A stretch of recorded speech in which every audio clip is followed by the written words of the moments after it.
Mana do'stlar, hozir teplovizor orqali katolimizni tekshiramiz. Radiatorimiz ham mana 55 gradus ko'rsatyapti. Qani deltamiz necha ekan?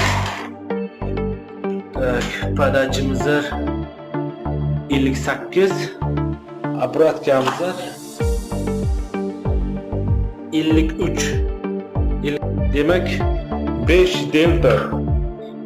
Ya'ni podachi bilan obrotkani o'rtasida radiatorda o'zining farqi 5 gradus bo'lyapti.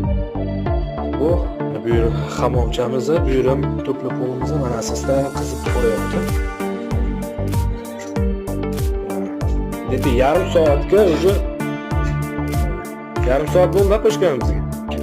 Akamiz o'zi elektrik ekranlarini burab, o'zi ligovka qilib